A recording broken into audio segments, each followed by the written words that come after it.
own purpose of coming to talks like these is essentially to uh, talk about things which I become aware of as I study communities. So when I come to these talks, it is not a lecture. So it is not as if I'm teaching something. It is just that I'm sharing some things which are now happening in my head now as I continue to study. So after I spoke to Anita and after whatever we spoke about in terms of museum, etc., and it just correlates with I'm doing a master's right now from the University of Mumbai. The master's is in international relations and strategic studies.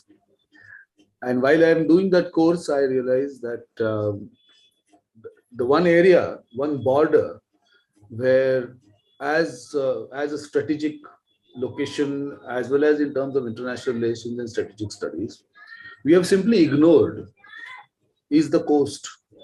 Our obsession with the north, especially the Himalayan region, over the last 70, 80, 100 years, has in a very miraculous way, we have just ignored that we are a peninsula and a huge part of our border is actually on the sea. And as I began to study more deeply into international relations and then the Indian Ocean and the politics of the Indian Ocean and the Malacca Straits and how China has now come in the last 20 years in a very huge way, the the sheer lack of information and understanding within our communities and overall policy in terms of the sea borders is simply mind-boggling. I mean, how could we be so blind?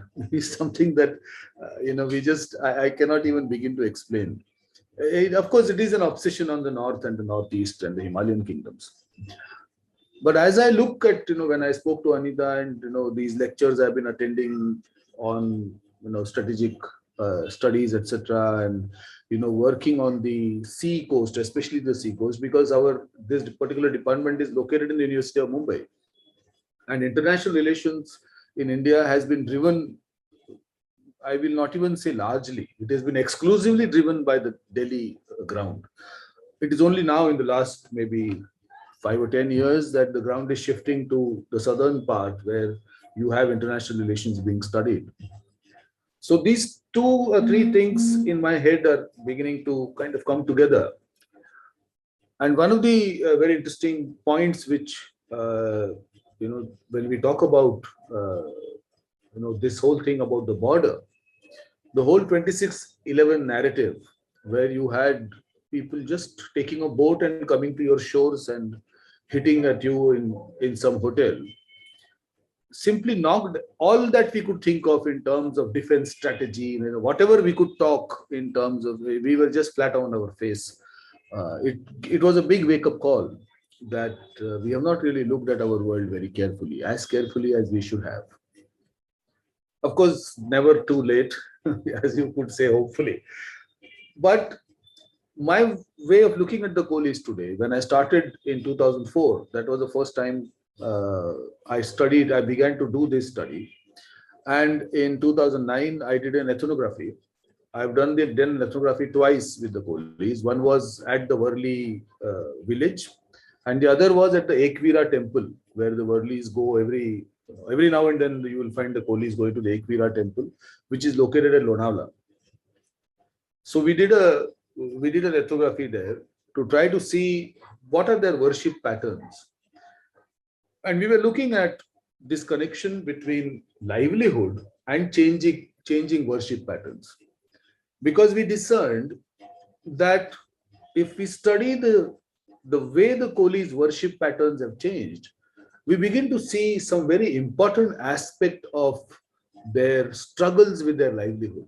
To give you a very simple example, which we could relate to, if you go to the Worli Kolivada, when you enter the Kolivada, there is a temple, Golfa Devi temple. And this Golfa Devi is considered to be the goddess of the village in Worli. And you will find that Golfa Devi is in a kind of state of disrepair. So you will find suddenly some pillars will come and some ceiling will happen, but otherwise it is like a haphazard kind of thing. But every Koli in that Kolivada, swears by Golfa Devi.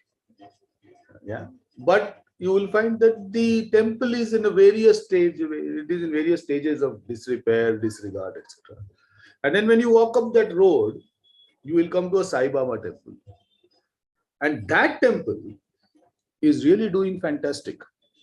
Every Thursday, they feed some hundreds of people there. Every Thursday. Golfa Devi is monetarily, financially very weak. But Sai Baba is financially very strong. Why would the Kolis suddenly kind of move their worship from Golfa Devi to Sai Baba? And then as we began to look at it more closely, their behavior, what they do, etc., we began to encounter some very difficult challenges which the Kolis were facing, and they continue to face that. So, for instance, when you look at the Kolivadas today, a very interesting phenomenon within the Kolivadas is that the Kolis are outnumbered demographically 1:10. So for every Koli, there are about 10 people who are non-Kolis residing in the Kolivada. And at last count, when we did it with the Mahanagar Palika, the Mumbai Mahanagar Palika, we listed 156 Kolivadas in Mumbai. If I tell you that there are 156 Kolivadas, meaning Koli fisher villages,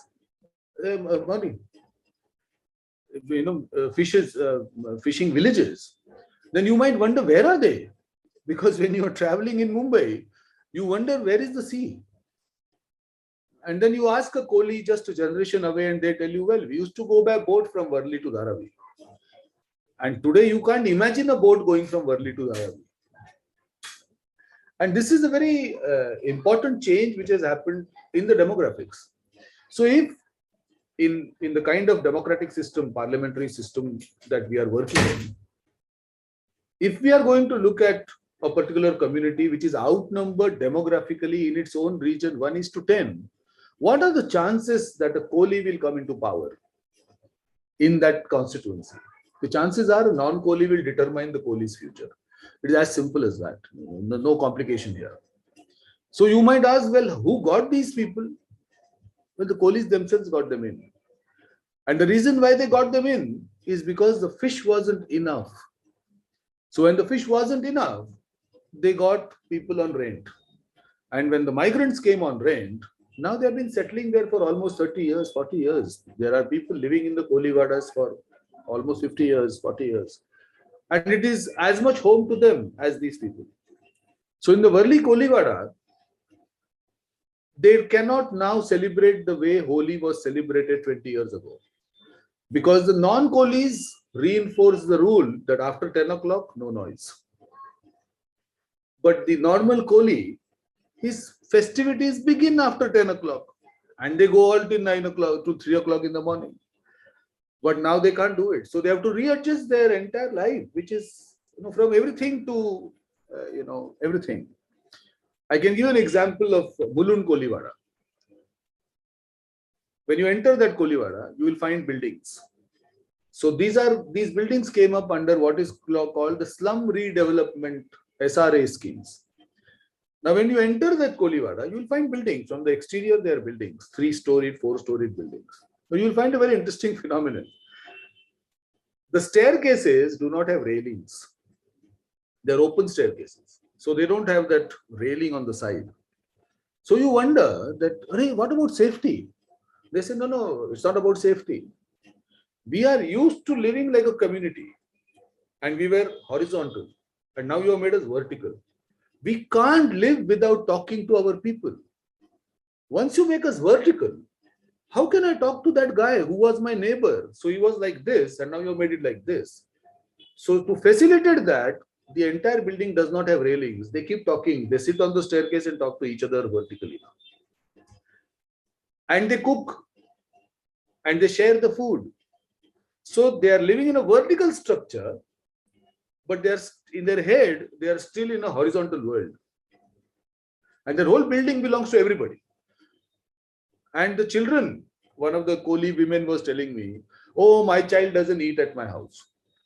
Why? Oh, that auntie downstairs, the kaki, she makes better dal, it seems. So my son goes and eats there. He doesn't eat it with us. And this is absolutely normal.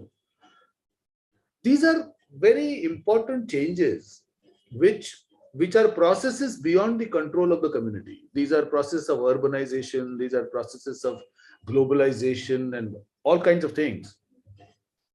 But they bring an entire community to a point where they have to make radical changes to their perception, to their world. One very interesting journey which I would like to share with you was that I was supposed to meet a Koli group of people in Warsaw. I stay in Thana. So typically they said, "Tumhala kiti veil lagel? How much time will you take?" So I said, "Well, according to Google Maps, I'll take an auto from here and it will take me about an hour and a half." So they said, "Yes, okay, come." So I went. I followed that route and I got wherever it is, Godbanda Road, etc. And I reached there. And they had invited some other Kolis also. I reached there, and about 15 minutes later, the others reached. How did they come? They came by boat from the other side of the village. For a Koli, the land is only a temporary space for the fisher Koli. For the fisher Koli, when I say that I am going to go from Thana to Trombay, that person is counting it in nautical miles. I am counting it in kilometers and through the road. And this change happened in just about 25 or 30 years. Today's young Kolis don't travel by the sea route, they travel by road. They are not used to these boundaries, the toll naka. They are not used to this, the older Kolis. Because they have lived their entire life on the sea, so they think in those terms, from this coast or this creek to that creek. They don't think in road terms, in land terms. The terms of land are very different. An extreme example that I can give you is that if I ask you your address, you will immediately rattle out some space and you will say pin code number, etc. Now imagine if you are the son or the daughter of a nomadic tribe person. One of our teachers in the university, Narayan Bhosle, when you ask him where were you born, he says in my mother's womb, because his mother belongs to the nomadic tribe. And in that tribe, nobody asks this question, who is your father and where were you born? Nobody asks this question, because that's not a marker of identity. But for me, an urban person, for me, this identity is so critical. I got a birth certificate, He says, what is the big deal about a birth certificate? What does it tell you? It means nothing. And he didn't have a birth certificate. Of course, he's now a professor in the university. So you can imagine how much he must have struggled. He is the first graduate in his entire community. He belongs to a nomadic tribe. If you just want to know which kind of nomadic tribe, those 5 people who were lynched by a mob in Dhule because of a WhatsApp message, those 5 people were relatives of Narayan Bhosle. The Kolis live in that kind of a world. They don't conceptualize the way we conceptualize a border, the physical border. So for a Koli, Sri Lanka is just here. We just go like this, Sri Lanka. That's all. So Gujarat for me, when you think of Gujarat, what do I think? I think, oh God, I have to cross Daisar Naka. Then I have to go into Vapi. Then I have to go to Dahanu. And then I have to go. This is how I think. For the Koli, it is like just sit in this boat here and then just go down and then, you will reach the Gujarat coast. That's about it. This change happened in just 20 or 30 years, not very big. They have still not adjusted to this change. And this causes certain very important difficulties. So when you think of the Kolis as the past, one of the difficulties which they encounter is that they are being forced into defending an indigenous space which they never claim for themselves. We force them, oh, you are indigenous. And now their burden is, who is it? So I have to prove that I'm indigenous. And then they keep digging into their past, trying to prove they're indigenous. But the world has moved on. The whole question of indigeneity is no longer determined by who was born where and when. The questions of indigeneity across the world today are far more complex. We already know that. All of us can claim fantastic indigeneity at various levels. Who is the original Mumbai? All of us are. And then if you really look at it, none of us is. This ownership of this city or any city in the world for that matter, especially in a highly urbanizing or cosmopolitan worlds where we are beginning to get a lot of connections across the globe, this whole problem of claiming the indigenous space is causing the Kolis a lot, and they're struggling with it. So how is the present? The present, there is a skew when it comes to community in India. When we conceptualize community in India, there is a big skew about caste. We try to castize communities. So I may not want to belong in it, but you don't have a choice. You better tell me which caste you belong to. Why is that become so important? Because a lot of affirmative action, policy action is dependent on which caste are you in.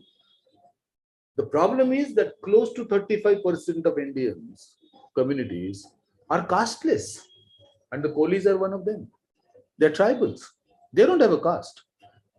I remember a conversation with a Koli in Dharavi. I'm a caste, in terms of caste, I'm a Brahmin. So he says, see, caste, we don't have a caste. Amchi जात नाही. जातीचे लोक, they are supposed to be serving us because I'm king. King is without caste. You are supposed to be serving me. He just simply turned the table right upside down. He said, I'm casteless. I am beyond caste. Imagine a conceptualization like that. That I'm just beyond caste.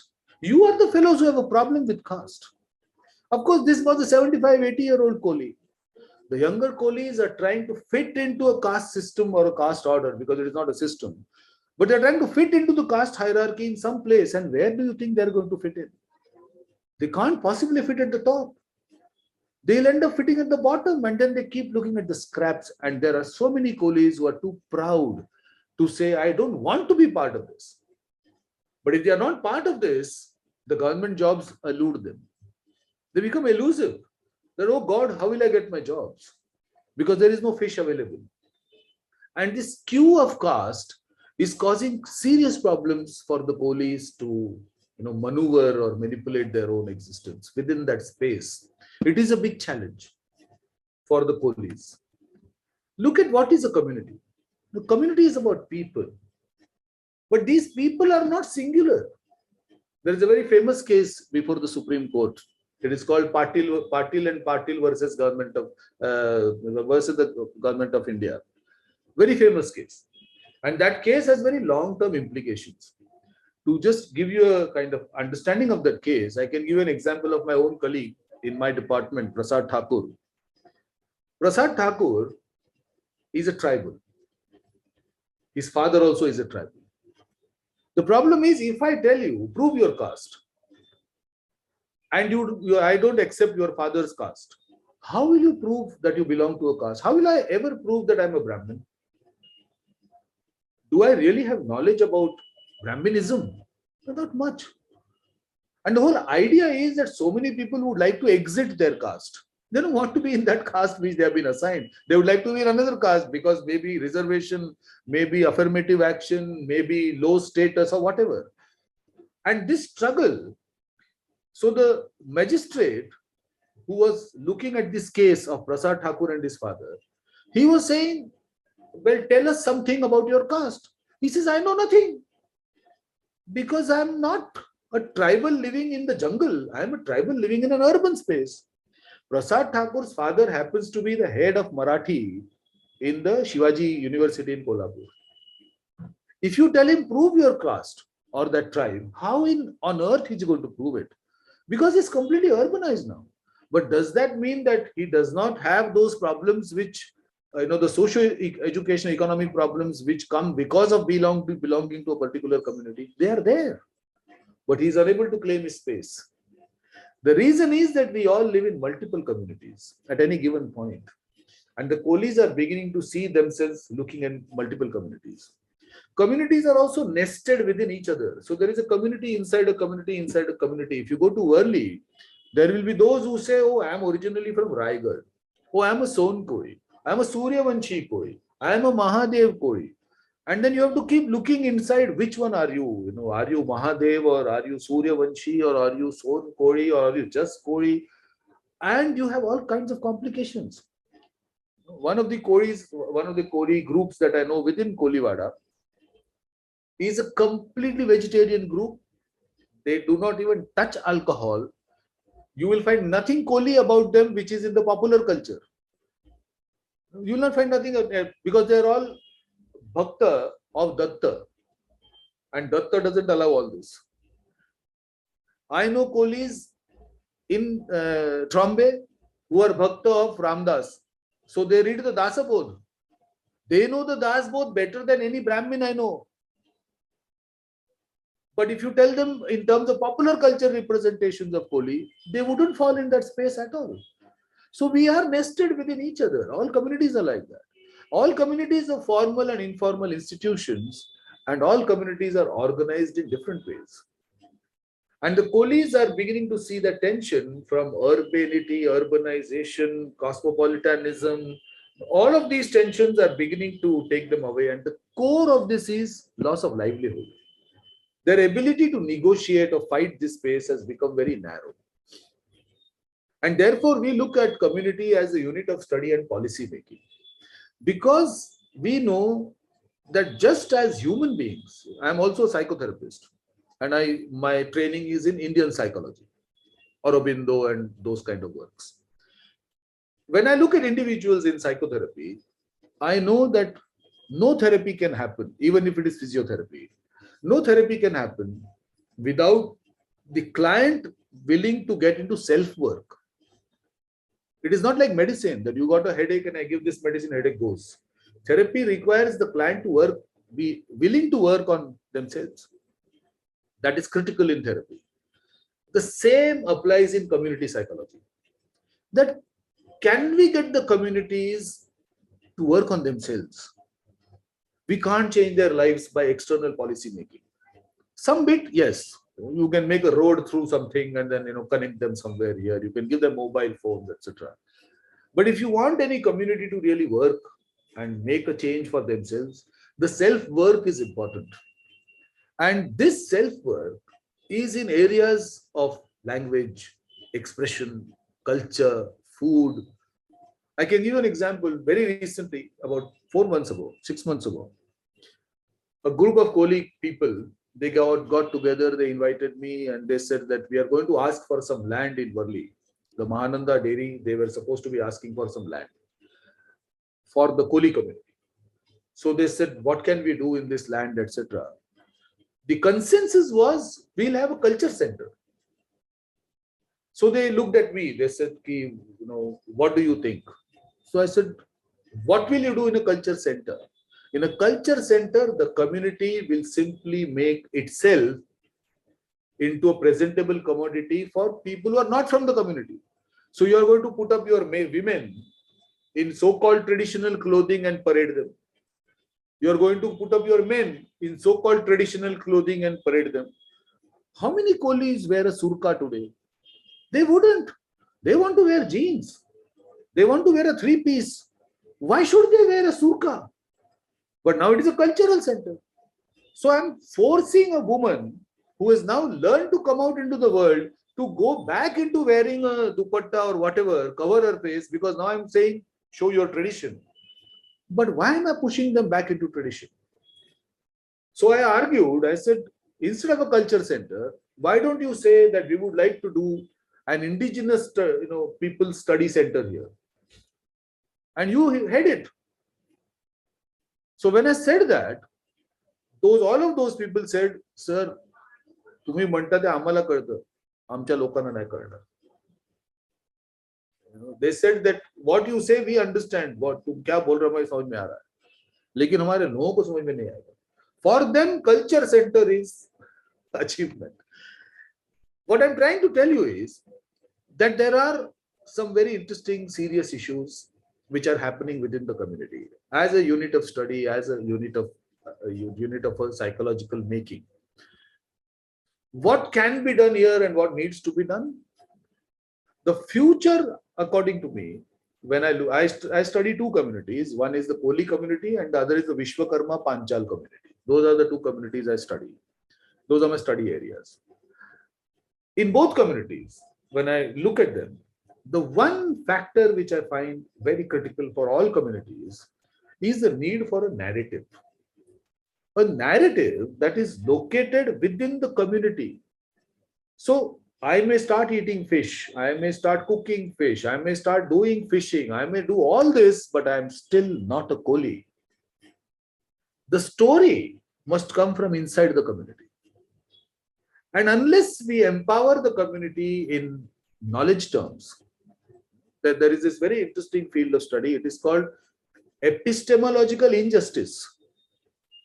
That is what our communities across the country are facing. And it is not about just the Kolis. The Kolis are a very good example of what happens when this injustice is not understood.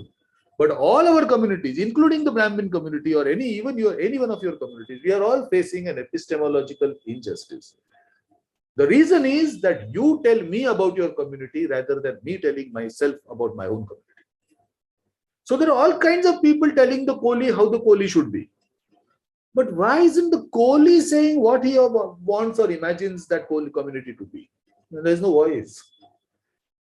That is the need for narrative. And that narrative can only be built by creating the community, by the community creating its own knowledge about itself. Agreed that there would be other people also looking at it. So there are people looking at me, but am I also capable of telling my own story at all? Or is it that I have to feed myself in such a way that I fit into other people's narratives? When you talk to the Kolis, I'm especially very, I don't like it, but it is there. When you look at Marathi popular narrative of Kolis, how is a Koli shown? The Koli is invariably a fellow who is stupid. He's an idiot. He is a laughing character. He is a comical character. That's how the Koli is represented. But I know a lot of Kolis. Two of our case studies, one in Varli Kolivada and one in Warsaw Kolivada. Both these women, one of those Koli women, young woman, now she's in her 30s, she is a foreign exchange banker. And I mean, she earns, I would like to earn her kind of income. She earns a lot of money. And she's a fantastic woman who has financial brains. But I don't see in the popular culture a Koli woman who is doing something like this. I always see her dancing around with, flaunting her funny jewelry, which is also very clunky. And she keeps dancing here and there and speaking in a high-pitched, streaky voice. But that's not a Koli. I know a Koli in Varli Kolivada who was a university level javelin thrower. I don't see that Koli. I know so many Kolis who are so good at two things. One is kabaddi and the other is music. A Koli by definition is musical. You don't have to teach a Koli to dance. And there are fantastic dancers. But why is the popular culture representation like this? And then the addition to that is that the narrative from the Kolis is missing. We don't have it. And this is true not just of the Kolis, but a lot of other communities also. And this is why I feel that one of the important aspects of the studies that I'm trying to do or the research that I'm trying to do is to encourage the community to come up with their narrative. As universities or as teachers, our job would be to give them the tools, how to make a questionnaire, how to put the research together, how to put the narrative together so that others can understand it. But there is a gap in terms of knowledge. There is an epistemic injustice happening across our communities. And I would request or urge people like you, groups like you, to encourage this knowledge building. These are our archives. These are our stories which have gone missing. I did one small archival work, which was simply collecting the songs of the Kolis which the women sing, the Koli songs, which the women sing. And they have a song for every occasion that a human being goes through. The human being is born, there is a song the Kolis sing. The woman, that person has got a child, has a song. He is dying, has a song. He is dead, has a song. This is an important archive. And we live in oral cultures. Even today, we are completely oral and oral. Even if we have become a bit literary, we continue to be predominantly oral and oral. In my classrooms, even if I share these kind of PPTs or my books, they will still tell me, sir, खड़े होके बात करो, तभी समझ में आता है. We are oral and oral predominantly. And this community build up is a critical aspect of what I'm beginning to see in our community.